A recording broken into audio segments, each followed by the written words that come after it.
في بعض الأيام، فقال: السلام عليك يا فاطمة. فقلت: عليك السلام. قال: إني أجد في بدني ضعفا. فقلت له: أعيذك بالله يا أبتاه من الضعف. فقال: يا فاطمة ائتيني بالكساء اليماني فغطيني به. فأتيته بالكساء اليماني فغطيته به وصرت أنظر إليه، وإذا وجهه يتلالأ كأنه البدر في ليلة تمامه وكماله. اللهم صل على محمد وآل محمد. فما كانت إلا ساعة وإذا بولدي الحسن قد أقبل وقال: السلام عليك يا أمه. فقلت: وعليك السلام يا قرة عيني وثمرة فؤادي.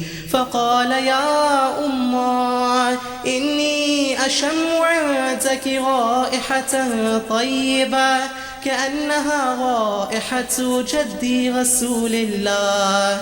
فقلت: نعم، إن جدك تحت الكساء. فأقبل الحسن نحو الكساء وقال: السلام عليك يا جدا يا رسول الله، أتأذن لي أن أدخل معك تحت الكساء؟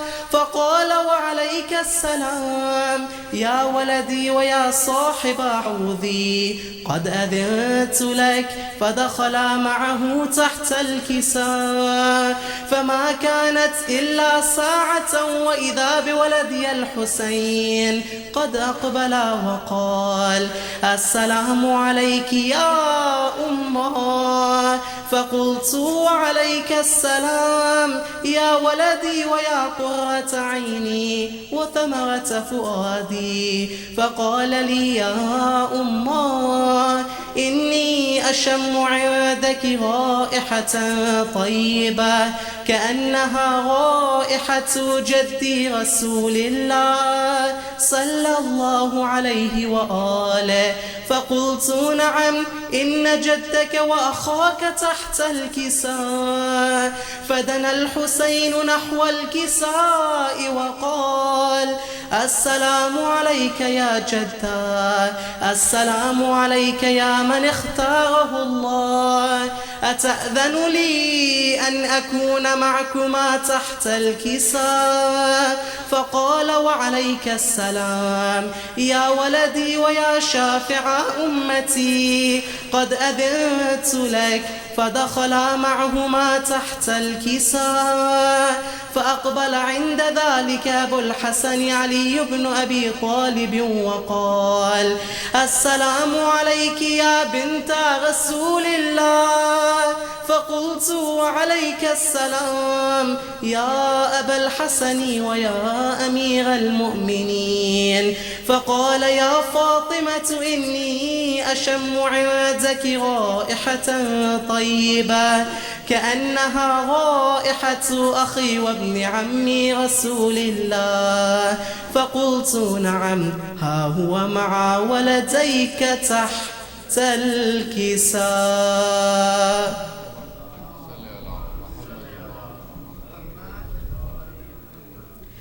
فأقبل علي نحو الكساء وقال: السلام عليك يا رسول الله، أتأذن لي أن أكون معكم تحت الكساء؟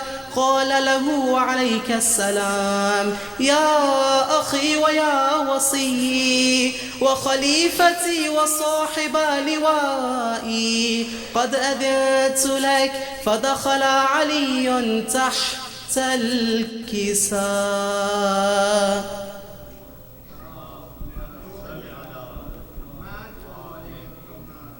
ثم أتيت نحو الكساء وقلت: السلام عليك يا أبتا يا رسول الله، أتأذن لي أن أكون معكم تحت الكساء؟ قال وعليك السلام يا بنتي ويا بضعتي، قد أذنت لك فدخلت تحت الكساء، فلما اكتملنا جميعا تحت الكساء أخذ أبي رسول الله بطرفي الكساء وأومأ بيده اليمنى إلى السماء وقال اللهم إن هؤلاء أهل بيتي وخاصتي وحامتي، لحمهم لحمي ودمهم دمي، يؤلمني ما يؤلمهم ويحزنني ما يحزنهم، أنا حرب لمن حاربهم وسلم لمن سالمهم وعدو لمن عاداهم ومحب لمن أحبهم، إنهم مني وأنا منهم، فاجعل صلواتك وبركاتك ورحمتك وغفرانك ورضوانك علي وعليهم، واذهب عنهم الرجس وطهرهم تطهيرا.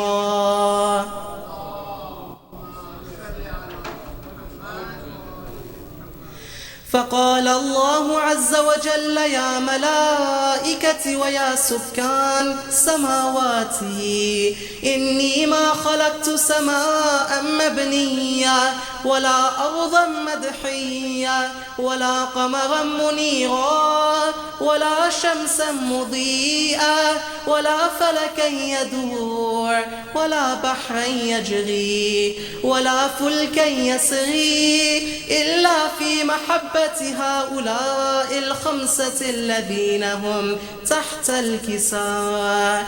فقال الأمين جبرائيل يا ربي ومن تحت الكساء؟ فقال عز وجل هم أهل بيت النبوة ومعدن الرسالة، هم فاطمة وأبوها وبعلها وبنوها.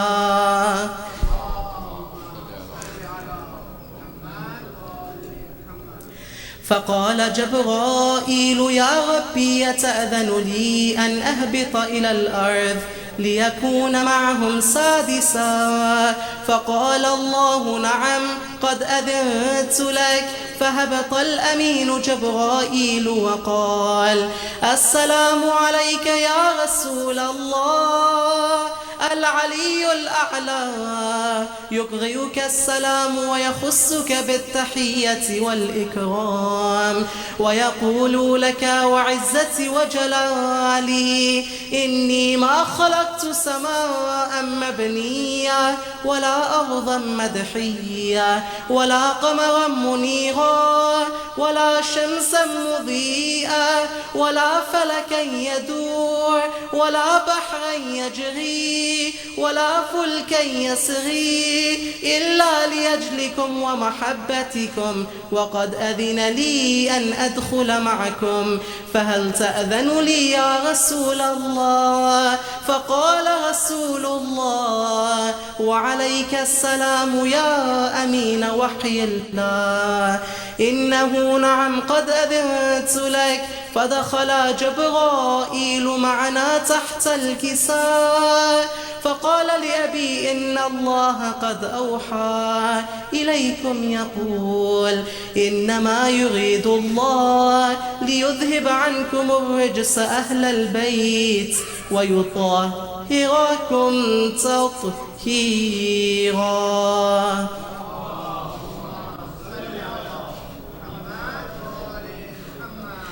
فقال علي لأبي يا رسول الله أخبرني ما لجلوسنا هذا تحت الكساء من الفضل عند الله.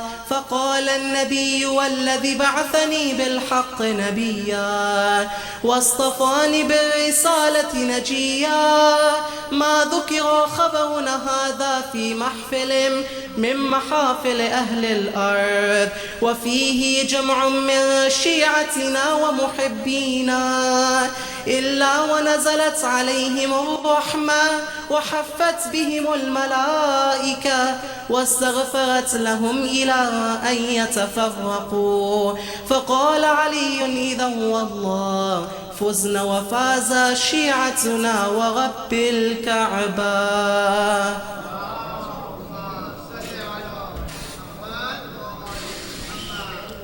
فقال النبي ثانيا: يا علي والذي بعثني بالحق نبيا واصطفاني بالرسالة نجيا، ما ذكر خبرنا هذا في محفل من محافل أهل الأرض وفيه جمع من شيعتنا ومحبينا، وفيهم مهموم إلا وفرج الله همه، ولا مغموم إلا وكشف الله غمه، ولا طالب حاجة إلا وقضى الله حاجته.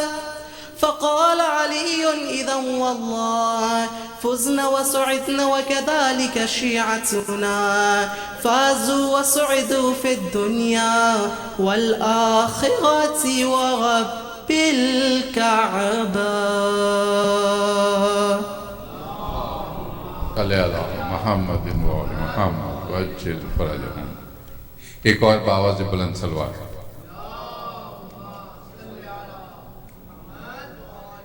میں زحمت دوں گا جعفر صاحب کو سلام پیش کریں گے. جناب جعفر.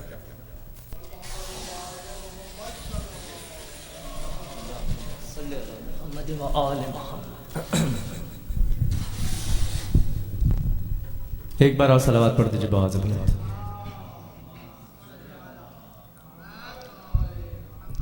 بانیانی مجلس کی جانب سے ایک کلام کا حکم ہوا ہے. مولانا مصطفیٰ جوہر صاحب کا پیش کر رہا ہوں. صلوات پڑھ دیجئے باواز بلند.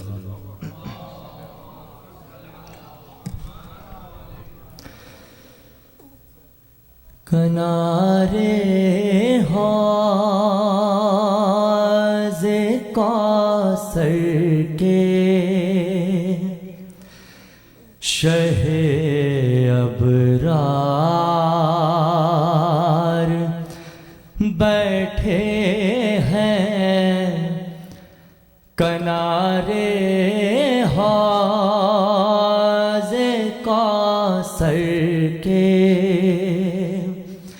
شہ ابرار بیٹھے ہیں، لیے حلقے میں شہ کو، شہ کے ماتمدار بیٹھے ہیں، کنارے حوض کوثر کے شہ ابرار بیٹھے ہیں،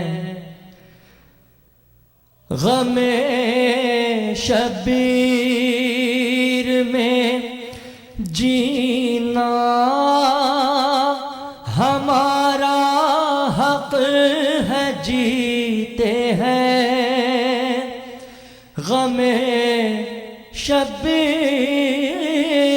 میں جینا ہمارا حق ہے، جیتے ہیں، ہمارے غیر ہیں، جینے سے جو بیزار بیٹھے ہیں، اور نفاق و شرک ڈرتے ہیں، دل مومن تکانے میں، نفاق و شرک ڈرتے ہیں، دل مومن تکانے میں، یہ ایمان ہے کہ دل میں حیدر کرار بیٹھے ہیں. صلوات پڑھ دیجئے باواز بلند.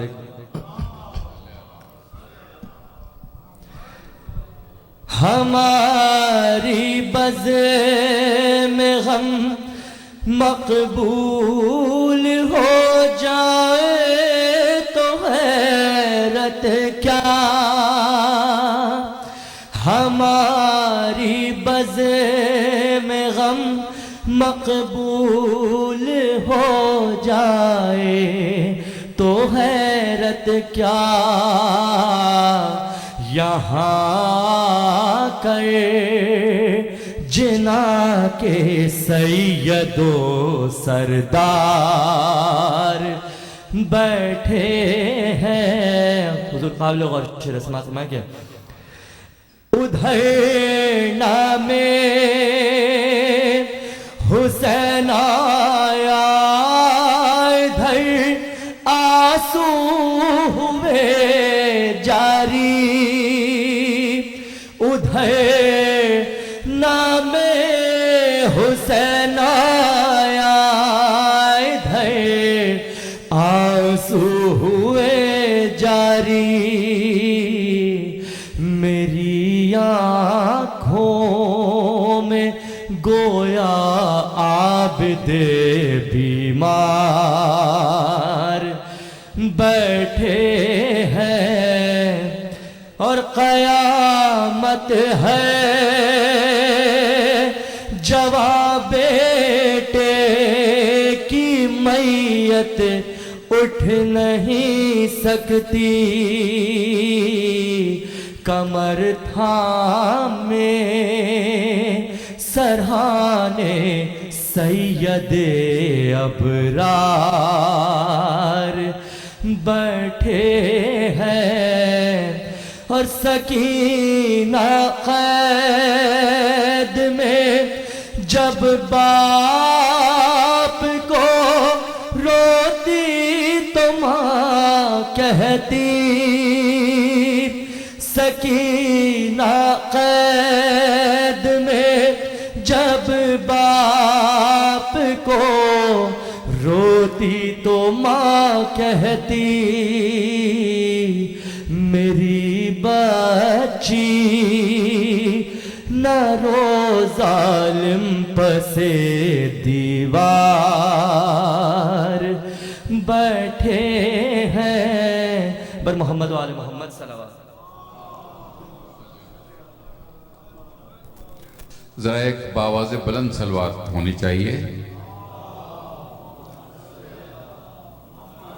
ابھی سلام پیش کر رہے تھے جعفر رضا اور اب میں زحمت دوں گا ڈاکٹر حسن نانی کو.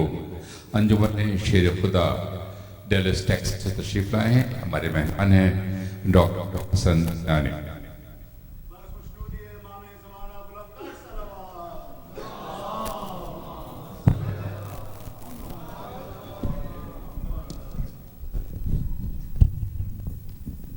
بار دیگر باواز بلند تر صلوات.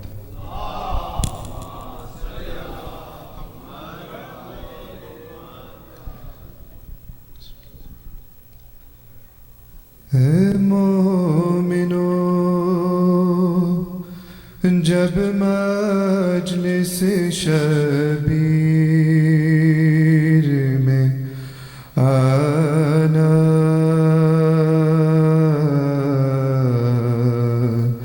پیاسی ہے سکینہ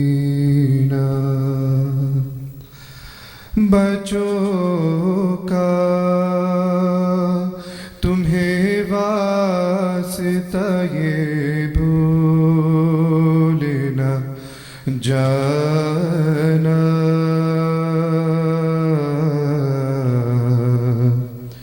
پیاسی ہے سکینہ یہ سوچ کے جی کھول کے تم اشک بہانا پیاسی ہے سکینہ مجلس جگہ ہوتی ہے وغاتی ہے سکینہ پانی نہ ملا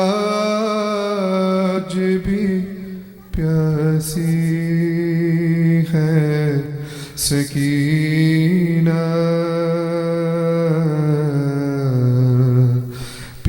پیاسی ہے سکینہ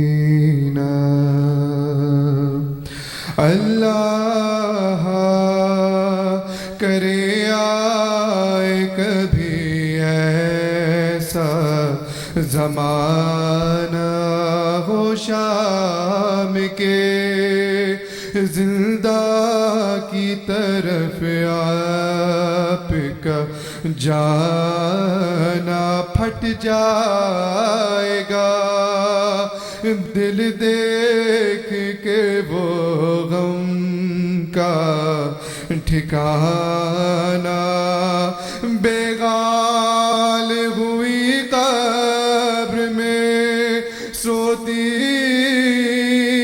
ہے سکینہ پانی نہ ملا آج بھی پیاسی ہے سکینہ پیاسی ہے سکینہ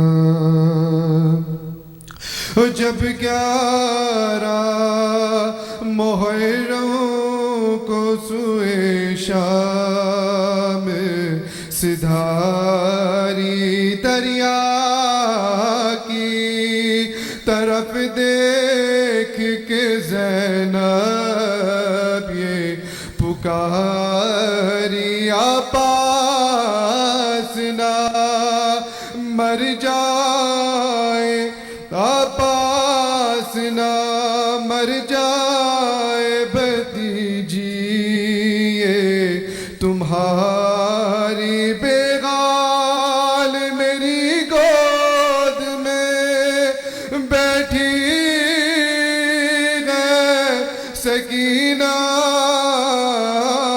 پانی نہ ملا آج بھی پیاسی ہے سکینہ پیاسی ہے سکینہ اور آنسو ابھی بچی کے نہیں پائے تھے تھم نے پھر مار دیا درا کسی اہل ستم نے سجاد کو ہر گام رلایا اسی غم نے اس عمر میں یہ سختیاں سہتی ہے سکینہ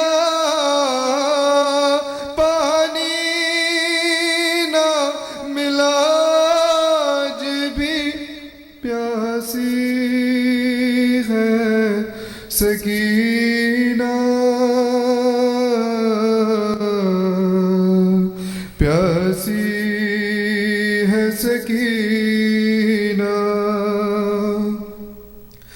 کہتا ہے سنو ہاتھوں کو جوڑے ہوئے گو ہے آج ایسے بہے آنکھوں سے اشکوں کا سمندر یہ کہتی ہوئی جائے نہ شبیر کی دکھتے لب خشک زباں سوکھی ہے روتی ہے سکینہ پانی نہ ملا آج بھی پیاسی ہے سکینہ پیاسی ہے سکینہ ہے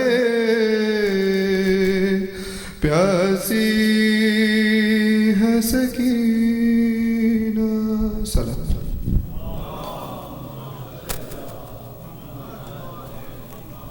جزاک اللہ یہ تھے ڈاکٹر حسن کنانی ڈیلس ٹیکسس سے. آپ سے ایک سورہ فاتحہ کی درخواست ہے. میں نام پڑھتا ہوں، برائے کرام ایک سورہ فاتحہ پڑھ کے ان کو بخشتے ہیں. میر خضر حسین سن of Mir Raza Ali Dilshad Begum, daughter of Abbas Ali Baig, Amir Ali Baig son of Shaukat Ali Baig اور Seema Sabir daughter of Ramzan Ali Sabir.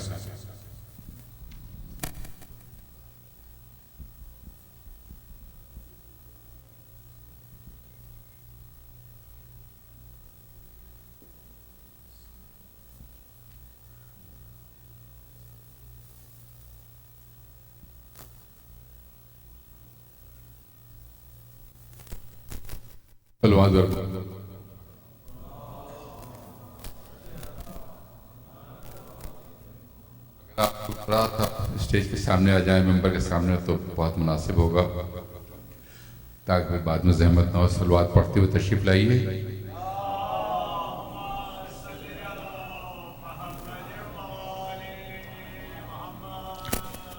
Mother خاتون لطف نقل کیا پیش کریں. لطف نقل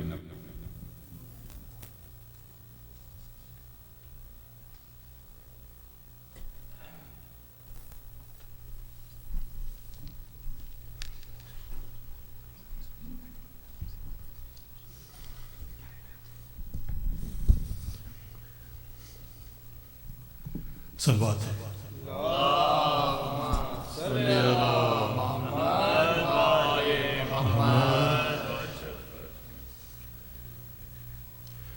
چلی ہے رس میں صداقت حسین کے گھر سے، چلی ہے رس میں صداقت حسین کے گھر سے، جہان پائی ہے دولت حسین کے گھر سے، جہان پائی ہے دولت حسین کے گھر سے، خیام حق کے لیے جان تک لٹا دینا، خیام حق کے لیے جان تک لٹا دینا، پڑی ہے یہ بھی روایت حسین کے گھر سے، پڑی ہے یہ بھی روایت حسین کے گھر سے، جو تجھ کو ناز ہو اسلام پر تو سن وائز، جو تجھ کو ناز ہو اسلام پر تو سن وائز، تجھے ملی ہے یہ نعمت حسین کے گھر سے، تجھے ملی ہے یہ نعمت حسین کے گھر سے، جناب حر ہی نہیں ہم نے کتنے لوگوں کی، جناب حر ہی نہیں ہم نے کتنے لوگوں بدلتی دیکھی ہے قسمت حسین کے گھر سے بدلتی دیکھی ہے قسمت حسین کے گھر سے یزید کیا تیرے اجداد نے بتایا نہ تھا یزید کیا تیرے اجداد نے بتایا نہ تھا بس ہے خواہش بیعت حسین کے گھر سے بس ہے خواہش بیعت حسین کے گھر سے چلی ہے رس میں صداقت صلوات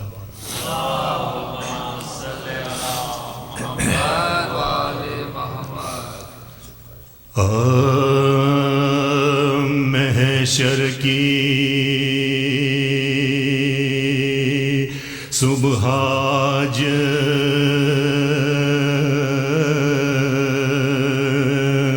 نمایاں ہے شام میں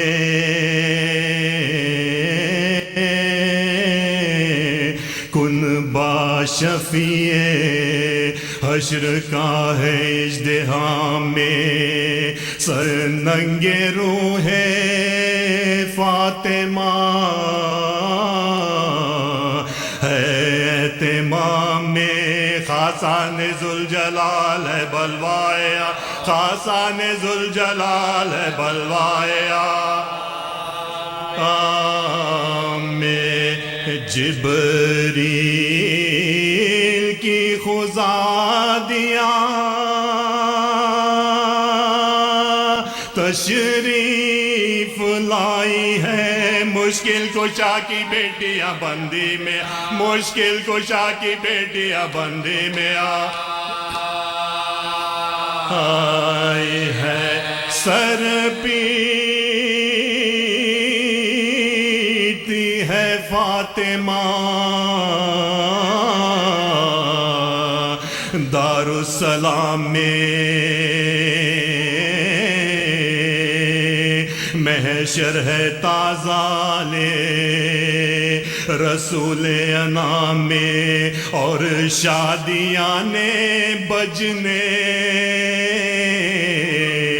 لگے اہل شام میں زینب یہ نوحہ کرتی ہے بلوائے زینب یہ نوحہ کرتی ہے بلوائے زینب یہ نوحہ کرتی ہے بلوائے میں لوگوں خبر کرو میرے نانا رسول کو بلوے میں شمر لایا ہے بنت رسول بلوے میں شمر لایا ہے بنت رسول کو نانا تیری نواسی کے سر پر رضا نہیں اور اہل شام دیکھتے ہیں کچھ حیا نہیں امت کو ہائے پاسے رسول خدا نہیں بے ہوش ننھے بچے ہیں آبو بے ہوش ننھے بچے ہیں آبو غزہ نہیں ہے ایک رسن میں 12 گلے وا مصیبتا بس میں ستم گروں کے چلے وا بس میں ستم گروں کے چلے وا بتا ہے بیچ میں کھلے ہوئے آلے ابا کے سر نیزوں پہ ان کے گرد ہے فوج خدا کے سر بچوں کے سر بزرگوں کے سر اقربا کے سر روتے ہیں وارثوں کے سروں کو روتے ہیں وارثوں کے سر روتے ہیں وارثوں کے سروں کو دکھا کے سر کے زانوں پر جو وارث کی روتے ہیں ظالم سروں میں نیزے کی نوکے چوب ظالم سروں میں نیزوں کی نوکے ظالم سروں میں نوکے کی نوکے چوبو ہوتے ہیں نیزوں پہ نصب تھے جو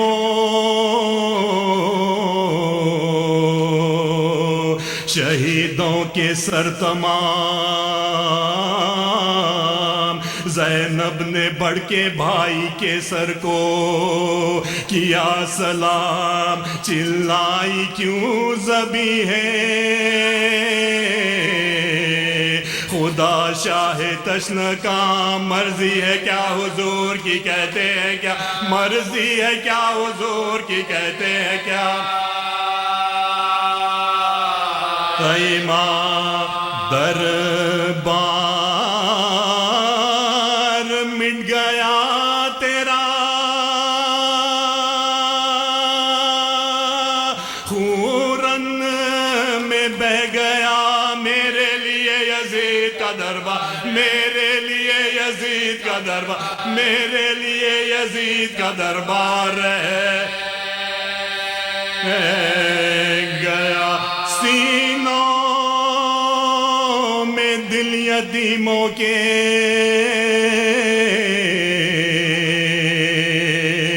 ہے ڈہلتے ہیں آنکھوں سے اشک خون کے دریا ابلتے ہیں فرتے حیا سے بیبیوں کے قلب جلتے ہیں بولو حسین بولو کہ اب دم نکل بولو حسین بولو کہ اب دم نکلتے ہیں آئی کٹے گلے سے صدائے شہ انام ہے رونے والی کنبے کی تم پر میں ہے رونے والی کنبے کی تم پر ہے رونے والی کنبے کی تم پر میرا سلام زینب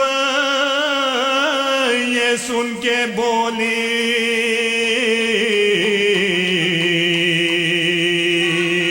جو آپ کی خوشی اونٹوں سے اتری بیبیاں کہہ کے یا علی دربار کو چلی حرم دل برے نبی لیکن دلوں نے سینے میں فریاد لیکن دلوں نے سینوں میں فریاد لیکن دلوں نے سینے میں فریاد کی یہی کہہ دے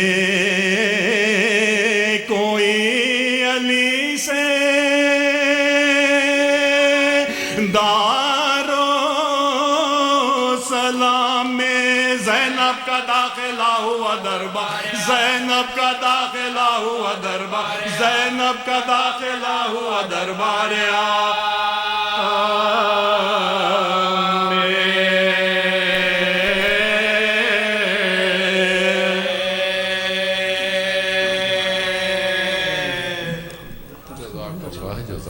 صلوات بر محمد و آل محمد۔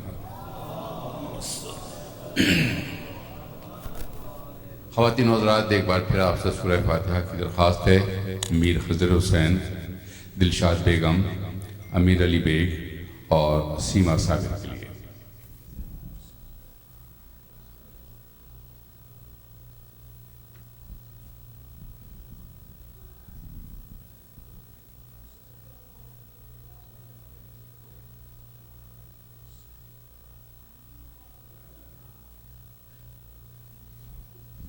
صلوات بر محمد و آل محمد۔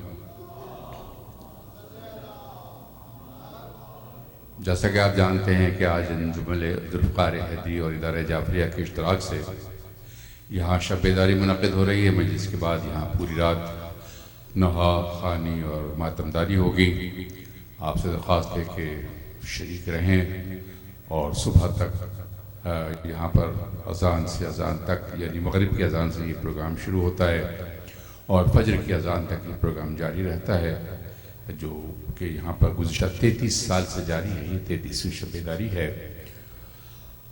اور ایک اعلان یہ ہے کہ کل اتوار کے روز کی مجلس اردو اور انگریزی کی دونوں اپنے پرانے وقت کے مطابق 6 بجے شام کو منعقد ہوں گی۔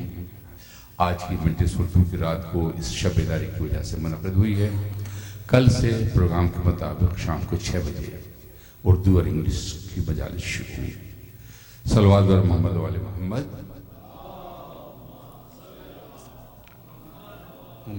میں زحمت دوں گا قبلہ کو درخواست کروں گا مولانا اصغر مہندی صاحب سے تشریف لائیں، مجلس سے خطاب فرمائیں۔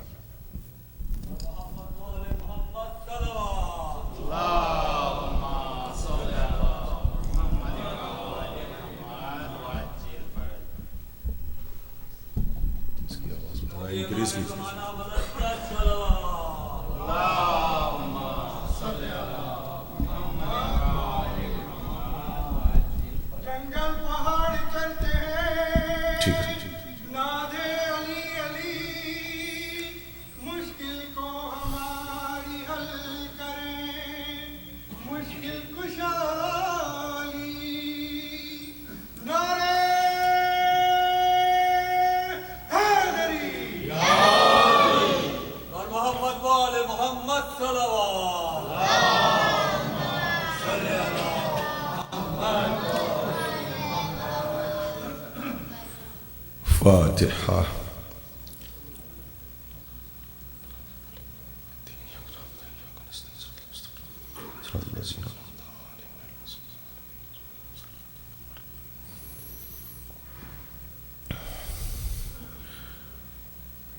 اعوذ باللہ من الشیطان الرجیم، بسم اللہ الرحمن الرحیم، الحمدللہ رب العالمین، والصلاة والسلام علی سیدنا الانبیاء والمرسلین، سیدنا و نبینا و شفیعنا بالقاسم محمد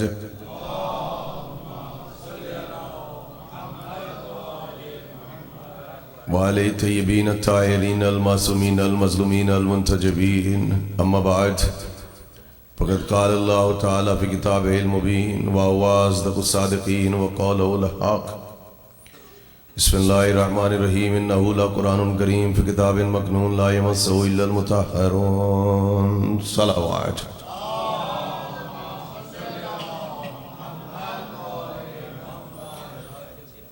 رات جس سلسلے مجالس کا آغاز ہوا تھا، آج اس سلسلے کی یہ تیسری تقریر ہے جسے آپ حضرات سماعت فرما رہے ہیں، اور ویکینڈ مجالس کا جو سلسلہ ہے اس کے ساتھ ساتھ ایک خاص مناسبت بھی ہے جس سے آپ حضرات جس کی طرف متوجہ ہیں کہ یہ سالانہ اور مرکزی شب بیداری انجمن ذوالفقار حیدری کے زیر اہتمام اس شب بیداری کو منعقد کیا جا رہا ہے۔ خاص دعائیں جو یہاں کے بانیان رہے ان شب بیداریوں کے، ادارے کے جو بانیان جو اس دنیا سے رخصت ہو چکے ہیں، ہمارے مرحوم سچے بھائی، اور ان کے ساتھ ساتھ شہید ملت فقہ جعفریہ، پروردگار عالم ان سب کو جوار رحمت میں جگہ عنایت فرمائے۔ حضرات، موضوع مجلس اذان عالیہ میں محفوظ ہوگا، جس کے سلسلے میں اپنے معروضات کو ثواباً اور تبرکاً اختصار کے ساتھ آپ حضرات کی خدمت میں بیان کرنے کی سعادت حاصل کر رہا ہوں۔ بڑے ہال میں مجلس ہے اور میرے وہ بزرگ جو ہمیشہ میری حوصلہ افزائی فرماتے ہیں، مجھ سے بڑا قریب رہتے ہیں، آج مجھ سے سب بہت دور ہو گئے۔ بہرحال سماعت کے اعتبار سے آپ دور ہیں، بیٹھنے کے اعتبار سے دور ہیں، سماعت کے اعتبار سے آپ آگے ہی ہیں، اس سے قریب ہیں آپ۔ تو حوصلہ افزائی فرمائیے گا، اور جتنی دیر میں آپ سے مخاطب رہوں بس ہوں اور ہاں کرتے رہیے گا، کیونکہ میرا موضوع اس سال کا تھوڑا سا بہت ثقیل ہے، اس میں مجھے بڑی مشکل منزلوں سے گزرنا پڑ رہا ہے، اور میرے ساتھ ساتھ میرے سامعین بھی بڑی محنت کر رہے ہیں اور حوصلہ افزائی فرما رہے ہیں۔ اور اس سال میں نے عقیدہ تحریف قرآن کو اس سبجیکٹ کا انتخاب کیا اور اپنے سبجیکٹ کو پیش کیا، اور کل ہم تدوین قرآن تک پہنچے تھے۔ آج بھی اس مجلس میں قرآن مجید کی ایک خاص آیت ہے، آیت خاصہ میں سے خاص آیت ہے، صاحبین ایمان کے لیے فرش اعضا کی طرف سے نایاب تحفہ ہے۔ یہ وہ آیت ہے جس میں آپ کا رب، آپ کا خالق، آپ کا خدا آپ سے کمیونیکیٹ بھی کر رہا ہے، اس کے ساتھ ساتھ اپنی کتاب کو انٹروڈیوس بھی کرا رہا ہے۔ عجیب آیت ہے، آیت سنیے آپ۔ اِنَّهُ لَقُرْآنٌ کریم، میرے ساتھ ہیں میرے احباب، اجازت ہے کہ تھوڑا مشکل گفتگو کی جائے۔ بے شک یہ قرآن کرامتوں والی کتاب ہے، یہ رفتوں والی کتاب ہے، یہ بلندیوں والی کتاب ہے، یہ پاک و پاکیزہ کتاب ہے۔ مگر اس کے بعد کا جو ٹکڑا ہے اس ٹکڑے کو آپ دیکھیے، فی کتاب مکنون۔ یہ بلند و بالا کتاب ضرور ہے، پاک و پاکیزہ کتاب ضرور ہے، بلندیوں والی کتاب ضرور ہے، رفتوں والی کتاب ضرور ہے، مگر سب کچھ ایک چھپی ہوئی کتاب کے اندر محفوظ ہے۔ اس کے بعد کیا ہے سنیے، لا یمسہ الا المطہرون، اس کے تو کوئی مس بھی نہیں کر سکتا سوائے ان کے کہ جن کے سروں پر اللہ نے دست قدرت سے تاج طہارت کو سجا دیا ہو۔ یہ آپ دیکھیں، اب آپ سنیے، ہمارے یہاں اللہ کے اس کلام کو اگر ہم مشیت کے مطابق سمجھنا چاہتے ہیں، اور پھر یہ چاہتے ہیں کہ ہم مشیت کے مطابق اس کائنات میں ہمارا ہر عمل وہ ہو کہ جیسا ہمارا خدا چاہتا ہے، اسی سبب ہم نے اپنے کلام کو، ان آیات کو، ہم نے تفسیر کو درباروں سے نہیں لیا، ہم نے دروازے سے لیا ہے۔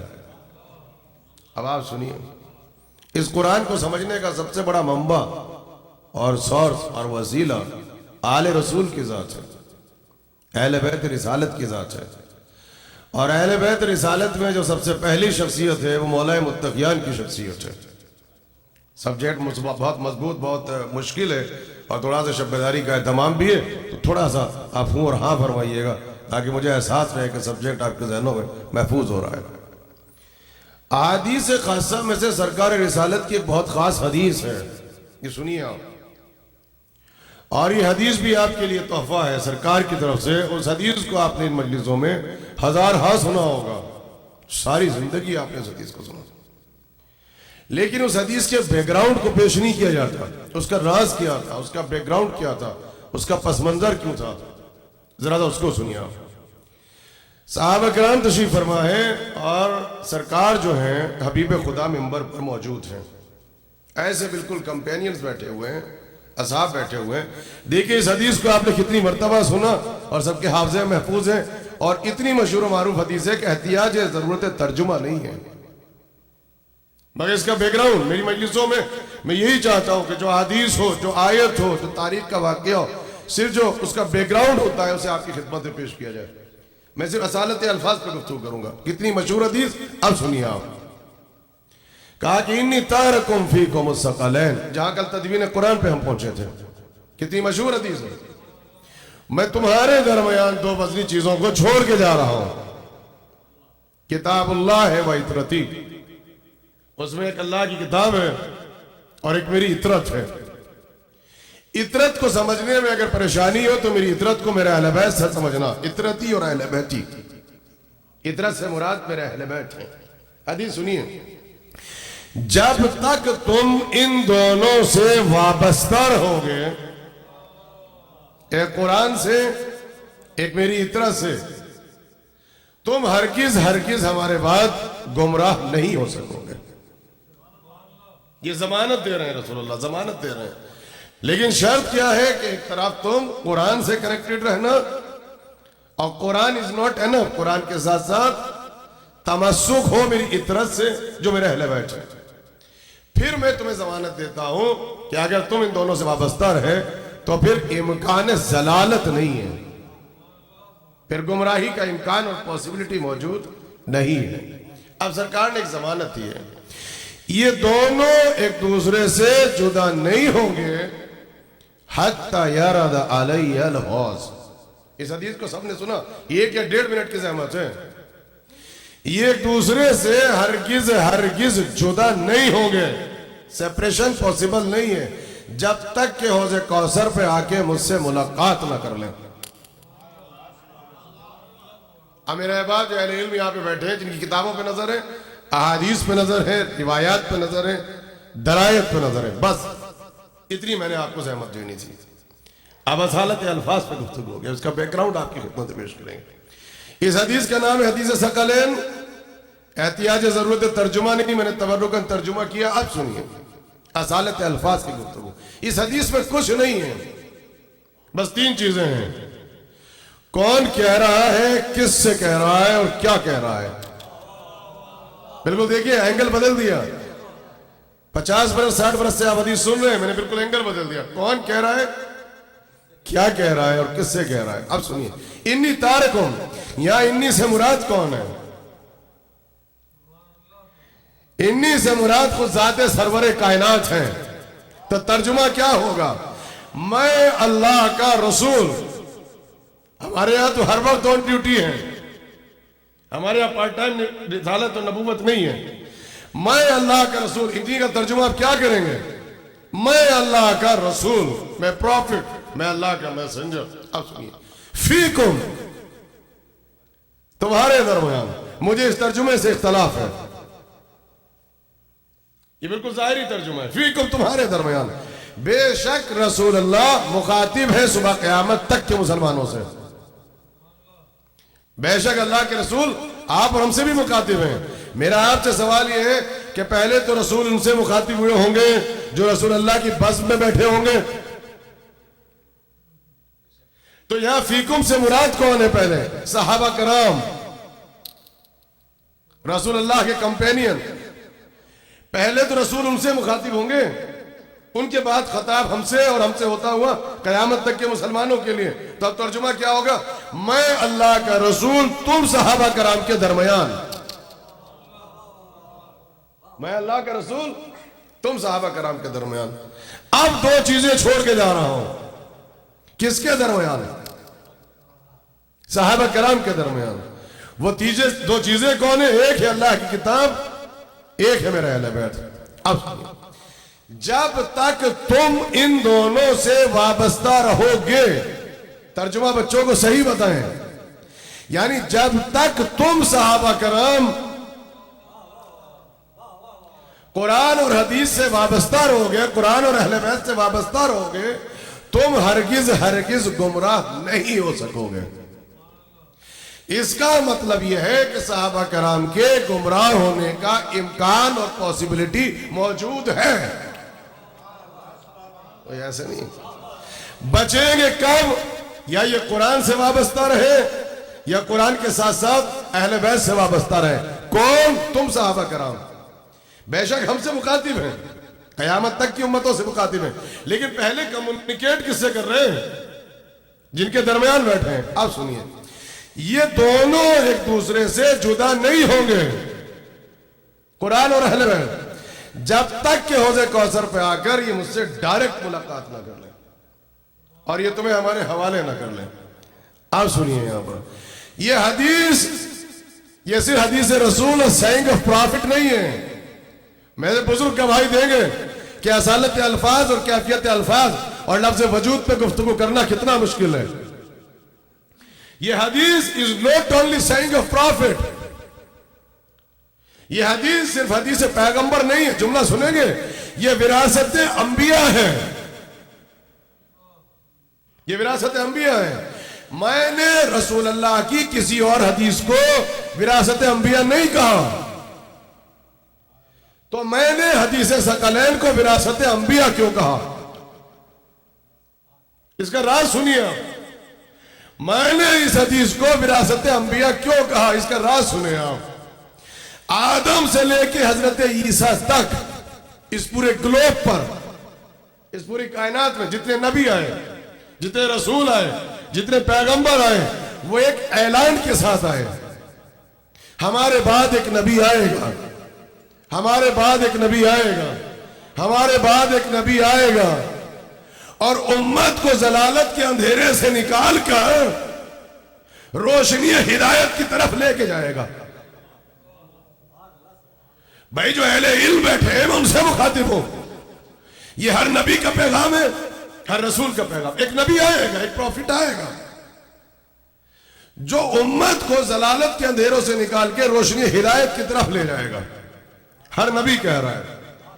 قرآن یہ کہتا ہے کہ آخر میں جب جناب عیسیٰ آئے، انہوں نے تو نام بھی بتا دیا کہ میرے بعد جو نبی آئے گا ان کا نام احمد ہوگا، غلام احمد نہیں، ان کا نام احمد ہوگا۔ اب ہمارا آپ سے سوال یہ ہے کہ ہر نبی یہ کہہ رہا ہے کہ میرے بعد ایک نبی آئے گا، مگر انہی نبیوں میں جب مرسل اعظم آئے تو وہ اس میسج کے ساتھ آئے کہ ہمارے بعد کوئی نبی نہیں آئے گا، ہمارے بعد کوئی رسول نہیں آئے گا۔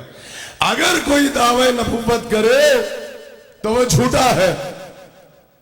تو میرا سوال یہ ہے کہ جب آدم سے لے کے عیسیٰ تک کے زمانے میں شیطانی طاقتیں، طاغوتی طاقتیں ایکٹیو ہو سکتی ہیں اور امت کی گمراہی کا امکان اور پاسبلٹی موجود ہے، تو ہم کیسے مان لیں کہ سرکار کی رحلت سے لے کے قیامت تک شیطانی طاقتیں، طاغوتی طاقتیں ایکٹیو نہیں ہوں گی اور امت کی گمراہی کا کوئی امکان اور پاسبلٹی موجود نہیں ہے؟ یا تو سرکار اس اعلان کے ساتھ جائے کہ ہماری زندگی میں شیطان کو موت آ گئی، اب شیطان نہیں ہے، جو جس راستے پہ چلا جائے اس کو نجات مل جائے گی۔ ایسی حدیث نہیں ملتی۔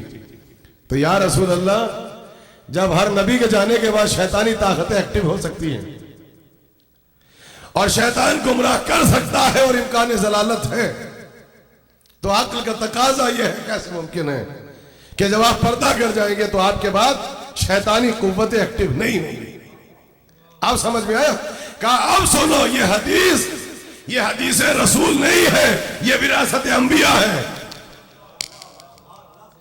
جب بھی قیامت تک اگر شیطانی طاقتیں ایکٹیو ہو جائیں، طاغوتی طاقتیں ایکٹیو ہو جائیں اور تمہیں امکان ضلالت ہو، پاسبلٹی ہو، تو پریشان ہونے کی ضرورت نہیں ہے، ایک قرآن سے رجوع کر لینا، ایک آل محمد سے رجوع کر لینا۔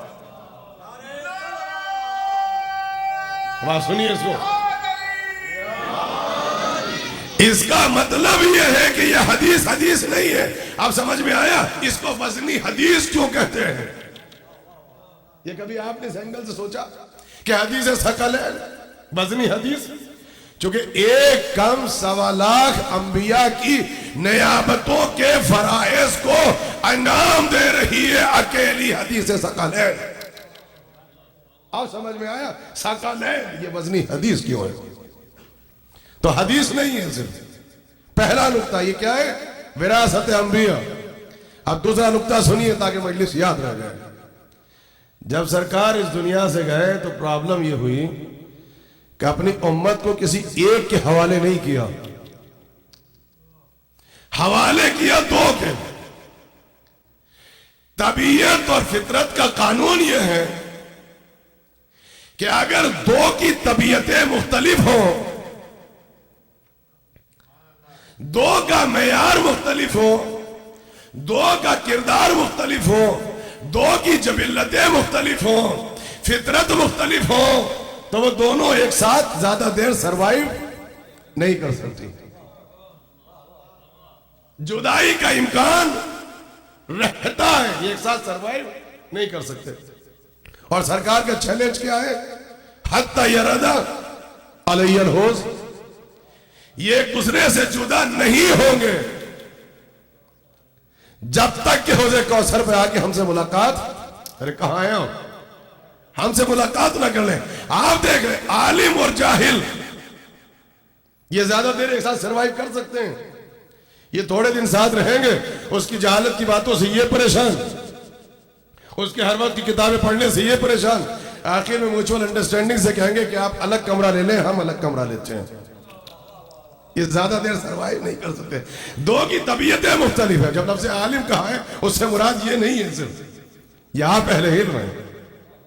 آپ دیکھ لیجئے امیر اور غریب ہو سکتا ہے ریل میں، ٹرین میں، ہوائی جہاز میں، بسز میں کچھ دیر ایک ساتھ رہ لیں، جب فائنل ڈیسٹینیشن پہ پہنچے یہ دونوں ایک ساتھ سروائیو نہیں کر سکتے۔ نیک کردار اور بد کردار دونوں کی طبیعتیں اور فطرتیں مختلف ہیں، یہ ایک دوسرے کے ساتھ زیادہ دیر سروائیو نہیں کر سکتے۔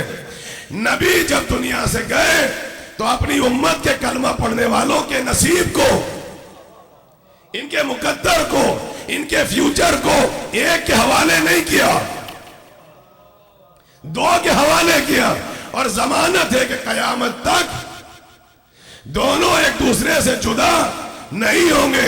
حوض کوثر تک قرآن اور علی کا ایک ساتھ چلنا اور آپس میں جدائی نہ ہونا، یہ اس بات کی دلیل ہے کہ قرآن کا مزاج ہے وہی اہل بیت کا مزاج ہے، جو معیار قرآن ہے وہی کردار ہے۔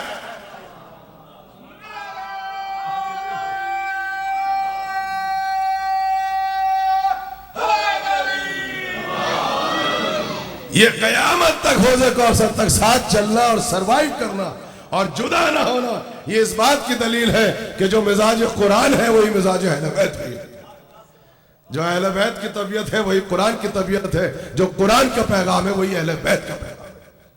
آپ سنیے، تو دو کے حوالے کیا تو دونوں کا مزاج، دونوں کی طبیعتیں، دونوں کا کیلیبر، دونوں کا علم ایک ہے، تبھی قیامت ایک ساتھ سروائیو کریں گے۔ آپ سنیے، جب قرآن اور اہل بیت دونوں ایک ہے پھر اختلاف کیوں ہے؟ بھائی ہم اہل بیت کو پڑھیں گے تو اختلاف ہوگا، جب دونوں ایک ہیں تو کچھ دیر کے لیے آپ ابھی اہل بیت کو نہ پڑھیں، آپ صرف ان کے سامنے قرآن پڑھتے ہیں اور ان کو بتائیں قرآن کیا ہے، یہ بات خود سمجھ میں آ جائے گی کہ اہل بیت کیا ہے۔ قاعدے کے سماعت کے اعتبار سے آپ تھکیے گا نہیں اگر آپ بکھرے ہوئے بیٹھے ہیں، علمی سبجیکٹ ہے۔ اگر قرآن اور اہل بیت دونوں کا مزاج، علم، کیلیبر، رفتار، گفتار دونوں ایک اور دونوں کے حوالے کیا امت کو، تو تھوڑی دیر کے لیے آپ یہ کوشچن نہ کریں کہ اہل بیت کیا ہے، آپ سوال یہ کریں کہ قرآن کیا ہے، یہ بات خود سمجھ میں آ جائے گی کہ اہل بیت کیا ہے۔ اجازت ہے سرکار کہ اب قرآن پڑھ کے سنا دیں؟ اجازت ہے تو سنیے، آپ اب قرآن کا انٹروڈکشن سنیے۔ آپ قرآن میں قرآن کا پہلا نام ہدایت ہے۔ میں روایت نہیں پڑھ رہا ہوں، کوئی تفسیر نہیں پڑھ رہا ہوں کہ کوئی ضعیف کہہ کے کھا جائے۔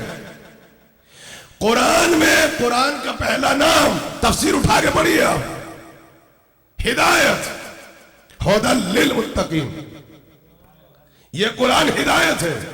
تو عقل بشر کا تقاضا کیا ہے کہ قرآن کے ساتھی کو بھی ہدایت ہونا چاہیے، اس لیے کہ ہدایت اور ہدایت ایک ساتھ چل سکتے ہیں، ہدایت اور ضلالت یہ ایک ساتھ زیادہ دیر سروائیو نہیں کر سکتے۔ تو قرآن میں قرآن کا پہلا نام ہدایت اور قریب ہے، قرآن میں قرآن کا دوسرا نام علم ہے۔ وَبَعْدَ مَا جَاءَكَ مِنَ الْعِلْمِ، بعد اس کے کہ ان کے پاس علم آ گیا۔ سارے مفسرین نے لکھا کہ اس سے مراد قرآن، تو قرآن میں قرآن کا دوسرا نام علم ہے۔ تو عقل بشر کا تقاضا کیا ہے؟ قرآن کے ساتھی کو بھی علم ہونا چاہیے، اس لیے کہ علم اور علم یہ ایک ساتھ چل سکتا ہے، علم اور جہالت یہ ایک دوسرے کے ساتھ سفر نہیں کر سکتے۔ تو قرآن میں قرآن کا دوسرا نام علم، اجازت ہے؟ قرآن میں قرآن کا تیسرا نام نور ہے۔ ارے میں اپنا خون جگر دے رہا ہوں آپ کو، ورنہ میں چاہتا تو بالکل یہاں سے واپا کرا کے چلا جاتا اور آپ کہتے بھائی سبحان اللہ کیا مجلس پڑھی ہے، اور جب پارکنگ لوٹ میں پوچھتا کہ پڑھا کیا ہے تو آپ کہتے یہ نہیں پتا کہ پڑھا کیا ہے۔ اگر وہ سننا چاہتے تو آپ کو بتا دیجئے۔ قرآن میں قرآن کا تیسرا نام نور ہے، یہ قرآن سے پڑھ رہے ہیں، نور ہے۔ تو عقل بشر کا تقاضا کیا ہے؟ قرآن کے ساتھی کو نور ہونا چاہیے، حوض کوثر تک چلنا ہے تو نور اور نور ایک ساتھ سفر کر سکتا ہے، نور اور ظلمت یہ ایک ساتھ سروائیو نہیں کر سکتے۔ اور قریب ہیں، قرآن میں قرآن کا چوتھا نام طہارت ہے۔ ارے کہاں ہے آپ؟ قرآن میں قرآن کا چوتھا نام طہارت ہے، صحف مطہرہ، لا یمسہ الا المطہرون، تم اس کو مس بھی نہیں کر سکتے۔ تو قرآن میں قرآن کا چوتھا نام طہارت۔ تو عقل بشر کا تقاضا کیا ہے؟ قرآن کے ساتھی کو طہارت ہونا چاہیے،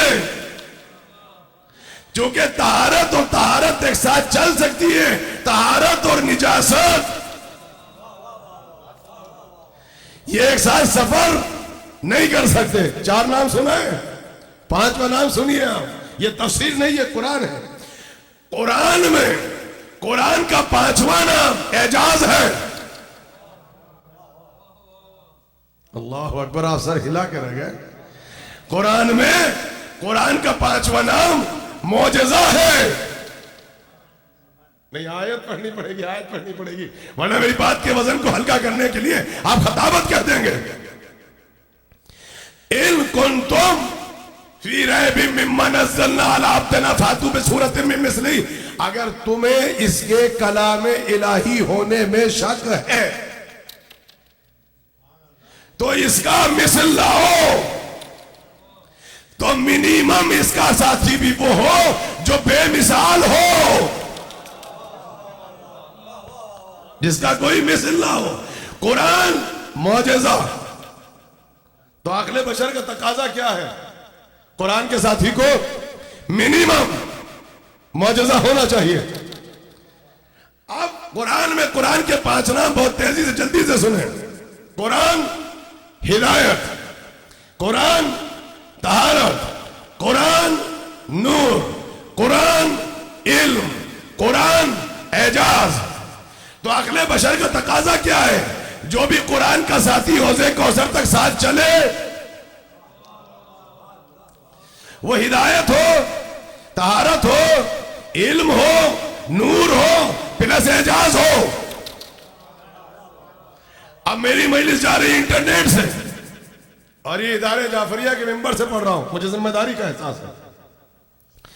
سارے اختلاف جو فنڈامنٹلز کے ہیں عالم اسلام میں، جو عقائد کے ہیں، سارے اختلاف اپنی جگہ، مگر کم از کم 73 فرقے اس بات پر تو متحد ہوں گے اور متفق ہوں گے کہ کتنا اچھا اور اعلیٰ اور پیارا تھا وہ رسول۔